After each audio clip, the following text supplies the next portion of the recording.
Hi everyone, and welcome to There's No Such Thing as Normal, a podcast about neurodiversity, disability and mental health. I'm Lou, your host, and I'm neurodivergent myself, and I'm also completely blind. So in today's episode, I'm going to talk about what happened during my autism assessment. So I'm going to go through what happened during the day and what was involved. It's just to give you an idea of what to expect if you're going to have one, or if you know someone that's going to have one. I'm hoping that this will help you just to feel a bit more confident knowing what to expect, which can help alleviate any anxieties and things like that. But I wanted to start out by saying that although autism assessments do generally follow the same agenda, the exact activities can vary and the order might be a bit different to how exactly it was for mine. But, hopefully you'll still find it useful. They do generally follow the same, plan. So, for me, I had my assessment in January 2022. So, 2 years ago now, because it's 2024, February. So, 2 years ago and 1 month. It was quite a long process. I had quite a few difficulties, getting the diagnosis, but that's something for another podcast. But anyway, what happened? So, I arrived. And first of all, I was met by the assessment team who were going to be assessing me. So there was a psychologist. I think there were 2 psychologists actually. I think one was a trainee and one was a psychologist. And there was also a paediatrician because I was 17 at the time. So there was a paediatrician as well. They introduced themselves and sort of told me what to expect. And first of all, they just went through the day and the plan, and also they wanted to get my thoughts. So they asked me questions, do you know why you're here? And I was like, yes, of course, I know why I'm here. I'm here for an autism assessment. And they said, what do you know about autism? And I said, I know a lot. They just ask you questions, why did I think I was autistic? All those sorts of things. It's just a little introduction. And then I had a cognitive assessment, and that isn't something that generally happens. It depends. I had more of a comprehensive assessment. It was much more detailed because I'm blind, and I think they just wanted to get as much information as possible. So basically what that involved is various different activities, and they wanted to see how my brain worked and my learning abilities. So for example, they asked me what words meant. So they would say a word and then they'd want me to describe it. So I'd have to describe words, give me 2 words and say how they were similar. They gave me numbers and they wanted to repeat the numbers in order and then say them backwards. And they gave me word problems and loads of random activities. I do remember it was quite funny really. But anyway, so that was the cognitive assessment. So, I guess they just wanted to see my reasoning, how I work things out, or all that sort of thing. And then I had the ADOS assessment, which is the Autism Diagnostic Observation Schedule. Yes, it's a bit of a mouthful, so that's why they call it the ADOS. Or is it the ADOS? I don't know. One or the other. I don't think it really matters. And during the ADOS, I don't know what it is. Maybe I should have checked before, but never mind. It doesn't really matter. The ADOS, I'll just say. Or is it the ADOS? No, I'm getting away from that one now. It's an assessment that's about an hour, but mine ended up lasting an hour and a half because we had a lot to talk about. But it's a standardised assessment and it involves talking and specific activities. And this is the autism assessment part of it. So the cognitive assessment wasn't actually an autism assessment. That was an extra bit just so that they could find out a bit more. So during the ADOS, they did some activities. So they gave me some puzzle pieces and I sort of just put them in order and just sort of arranged the puzzle pieces. I'm not really sure what that was all about. Teeth brushing. So it was funny. They got my hand and they wanted me to sort of pretend I was brushing my teeth, but they put my hand on the table and were like, okay, here's the sink, here's the taps, here's the toothbrush and the toothpaste. But obviously there weren't even any props. They just literally put my hand on the table. So I was very confused. I was like, oh, okay, I'm not really sure what I'm meant to do. Anyway, I think they told me afterwards they wanted me to like pretend to actually brush my teeth, but how you're meant to do that with invisible props, I'm not really sure. But anyway, I just described how you brush your teeth. You put the toothpaste on, you brush your teeth, blah blah blah. I just explained it. What else did they do? They gave me a break, and then they just scribbled loads of notes. And you do feel a bit scrutinised, to be honest, because they're literally just writing stuff, and you feel like they're almost not watching your every move, but they are basically assessing how your brain works. So you feel, I don't know, I suppose you feel a bit. It can feel a bit awkward at times, but it was okay. And they gave me some fidgets whilst they had a bit of a break, and then they had 5 objects, and they made up this really crazy story, and it went like this. So they had a block, they had a playing card, broken sunglasses, a piece of bread, and a shoelace.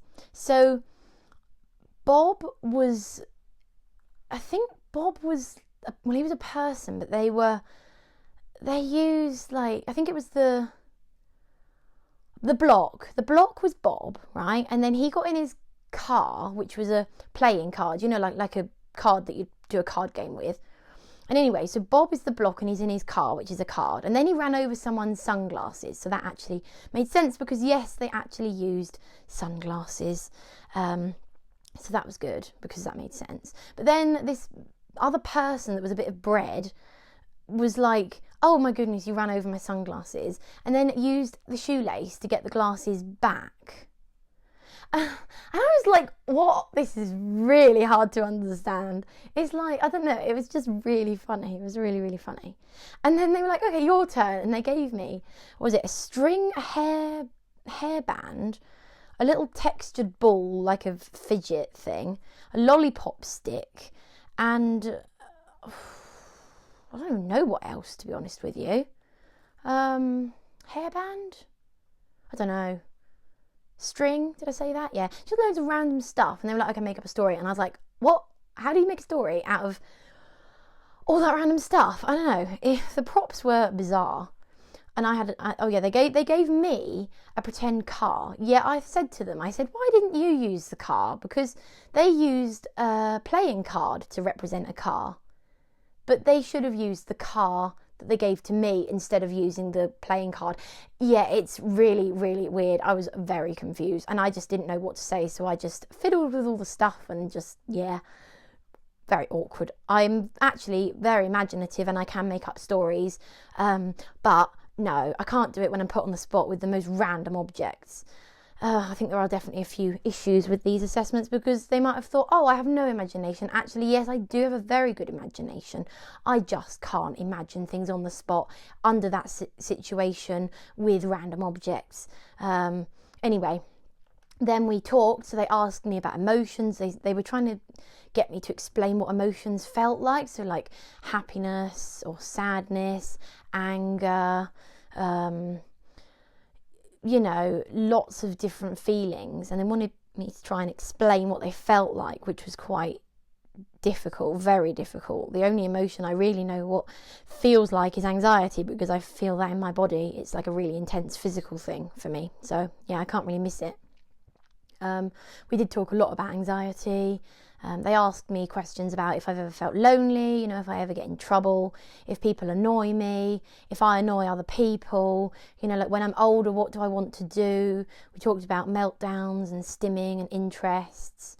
Loads and loads of different things. I did tell them quite a lot of things, because I wanted them to know as much as they needed to know. So they basically just ask you about your interests, and they just kind of chat, and again, it's just trying to figure out your brain, really. And in the meantime, my mum had an interview. I think she was talking to the paediatrician, and they got her to fill in a questionnaire, which was called she did 2. She did the social responsiveness scale, and she did the BARS 3. I'll get onto them later.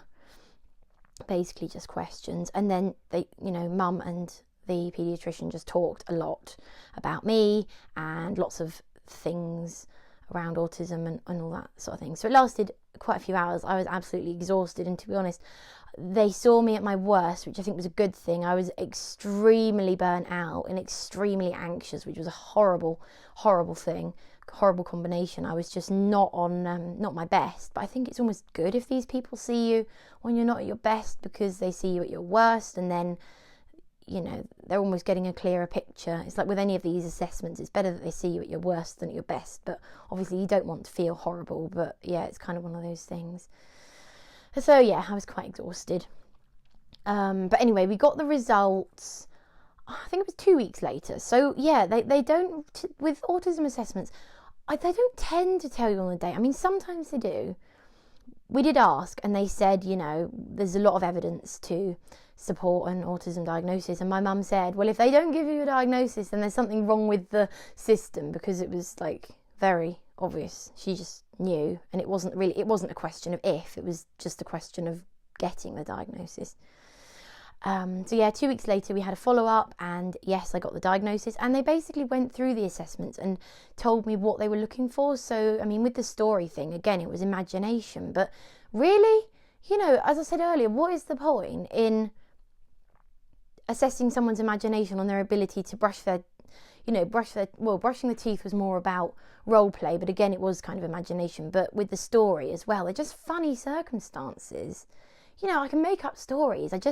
Not with random stuff and strings and lollipop sticks. No, maybe not. And also being put under pressure like that, you know, it's not great. But they kind of just went through everything. And then maybe it was about a few weeks later, the report came in. And oh my God, it's the biggest thing I've ever seen in my life. It was 9,770 words, so basically 10,000 words. And I know that that's about the same as a dissertation for uni, or so I've been told. So that's just to put it into perspective how big my report was. It was huge. It took ages to read through it.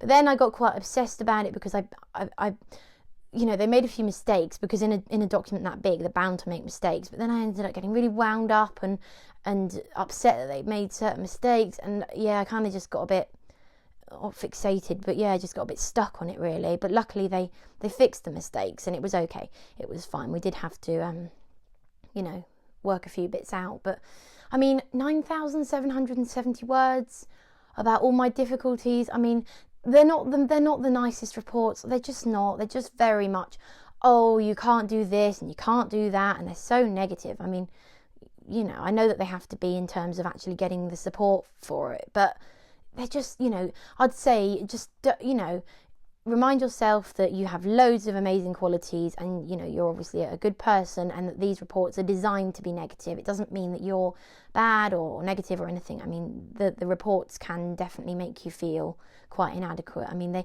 try to be nice, and they'll say, oh yeah, you're you know, you're good at this one thing, and then they'll list like 10 things that you're not good at. But it's just how they are. They're really not that great. And then, yeah, again, this really annoys me, because so the ABARS 3 was basically a questionnaire, and it was aiming to see what my functioning abilities were, sort of in every area, self-care, you know, cooking, moving around, just every single life thing, trying to see how I, you know, managed and how independent I was. And I don't know if you know how percentiles work. I didn't have a clue until this time. But it's kind of to compare you against the average. So imagine, so if you're in the 50th percentile, that would be completely like average. So say you do a test, say you do like a, I don't know, spelling test or something, and you're in the 50th percentile, that means you're literally right in the middle, you're average. Anything above 50 is above the average, and anything below 50 is below average, if that makes sense. So see 50% as being in the middle, below is below, above is above.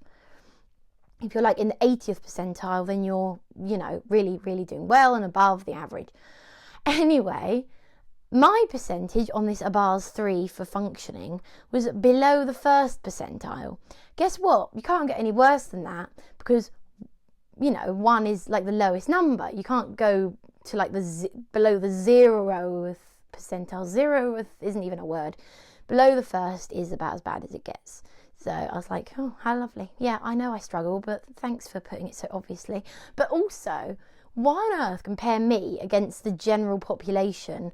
Obviously, I'm blind, I'm autistic, I've got ADHD, I've got anxiety. Like, what is the point? Just, you obviously know that I'm going to be below the average. It's just, what is the point?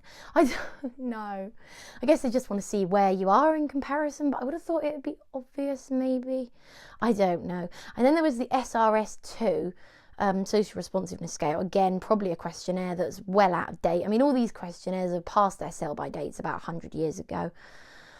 So negative again, and it had like 2 sections. It had the social communication, and it had restricted and repetitive behaviours, and mum filled in one and my college filled in one. And oh, guess what? We got the lovely old scale of mild, moderate and severe, as if what that means is completely nonsense, who knows. But anyway, they said,